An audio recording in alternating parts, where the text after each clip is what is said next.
Cuba anda fikirkan sekejap, kenapa hampir setiap budaya di seluruh dunia ada cerita pasal naga? Makhluk yang lebih kurang sama, walaupun nama dan rupa dia lain-lain. Dalam perkongsian kali ini, kita akan bongkar misteri ini. Dan jawapannya mungkin lagi saintifik daripada yang anda sangka. Okey, jom kita buat satu jelajah dunia yang pantas.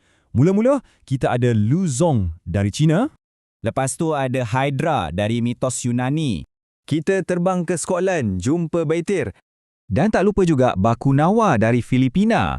Dari Asia sampai ke Eropah, makhluk-makhluk ni dah lama bermain dalam imajinasi manusia beribu-ribu tahun lamanya.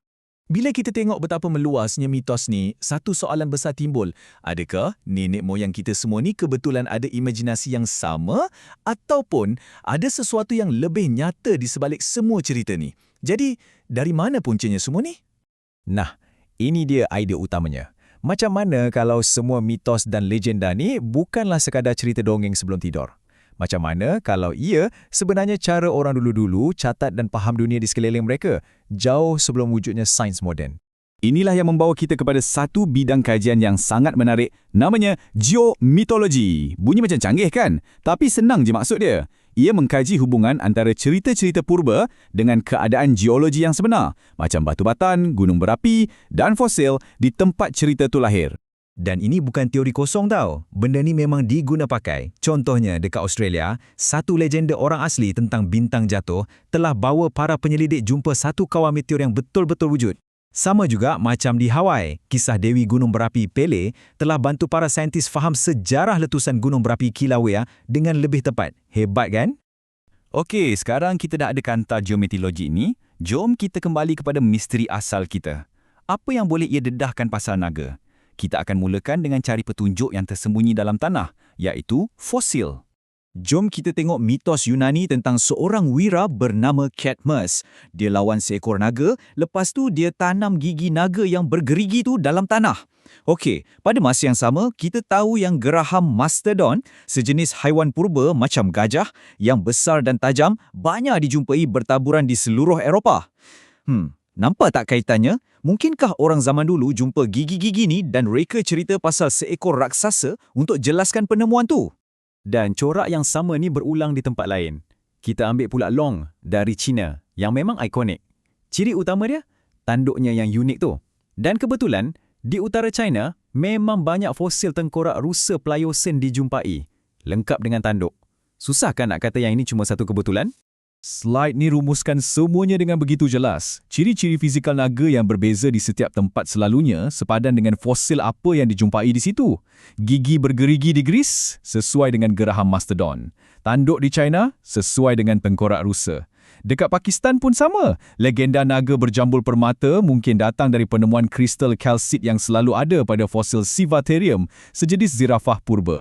Okey. Fosil boleh jelaskan rupa fizikal dia, gigi, tanduk, saiz semua tu.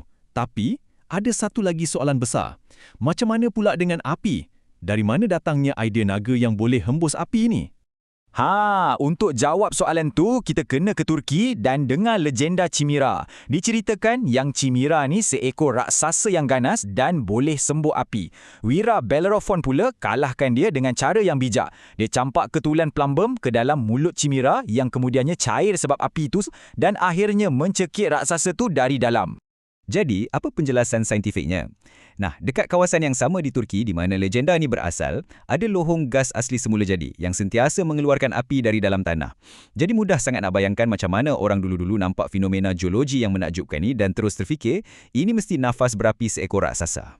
Dan itu bukan satu-satunya contoh. Di bahagian lain Turki, landscape yang nampak hangus akibat aktiviti gunung berapi purba mungkin telah mencetuskan kisah pertarungan epik antara Dewa Zeus dan Typhon, seekor raksasa berkepala 100. Pertarungan mereka kononnya telah menghanguskan bumi.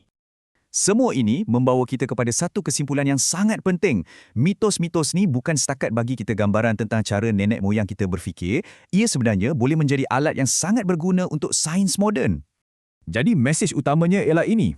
Mitos-mitos ini sebenarnya adalah satu bentuk proto-sains. Ia merupakan percubaan terawal manusia untuk buat hipotesis, untuk jelaskan apa yang mereka nampak dan untuk cuba faham kuasa alam yang besar dan kadang-kala menakutkan di sekeliling mereka.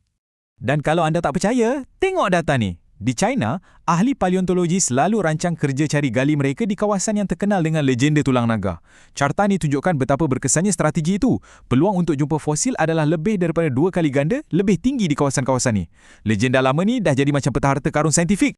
Malah, salah satu tapak penemuan jejak dinosaur yang paling penting di dunia terletak di sebuah tempat bernama Huanglonggo. Kalau diterjemahkan, maksudnya Lembah Naga Kuning. Nama tu sendiri dah beri penghormatan kepada mitos yang membawa kepada salah satu penemuan saintifik yang paling hebat. Jadi kesimpulannya, walaupun naga mungkin tak pernah wujud dalam erti kata sebenar, legasi mereka sangatlah nyata. Kisah-kisah ni bukan saja menghiburkan kita, tapi ia juga telah memelihara pengetahuan purba dan terus memberi inspirasi kepada penemuan-penemuan baru sehingga ke hari ini.